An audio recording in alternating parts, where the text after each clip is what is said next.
Now for Utah's most accurate forecast with Cesar Cornejo, Weather Rate certified 10 years in a row.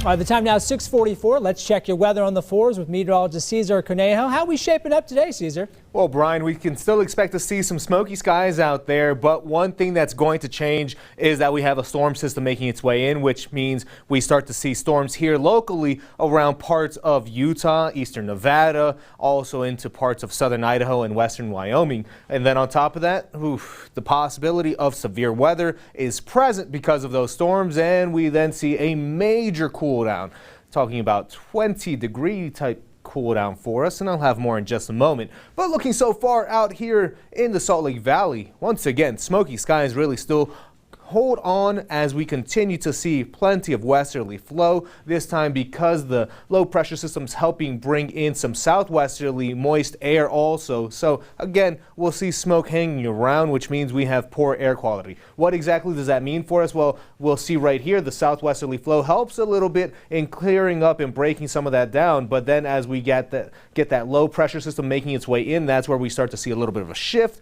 Again, we'll still stay a bit on the poor side for air quality.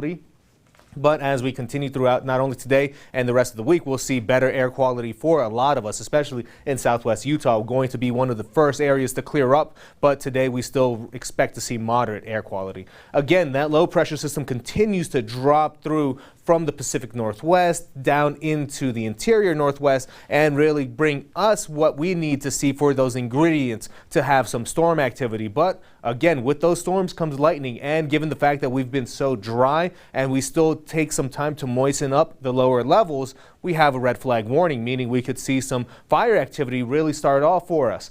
Also on top of that, with gusty winds, we expect to also see that we have a flash flood watch in place. And why is that? Well, some of these storms can be heavy pouring, and when we look at the excessive rainfall forecast, you can expect to see that exact area that we had under that flash flood watch in the yellow, a marginal risk, of course, from 10 to 20% possibility. And that means we also see that we have some possible severe weather associated with that. Again, strong winds and some hail are going to be the main threats for us. Looking at FUTURECAST, we're expecting to see that the showers really start up towards the afternoon hours, first starting off in southern Utah, but then as we get that cold front starting to help us out here up in the north, we start to see some activity for us. Some of these can be on the strong to severe side. Again, we expect this to hang around for parts of the overnight hours, and then we start up all over again on Wednesday as that low pressure system still continues to spin over us, meaning that we have the possibility of not only just heavy rain, but also still some severe weather once again. And we'll see that this really still continues for us even into Thursday. Look at that wraparound still there plaguing us with some rain.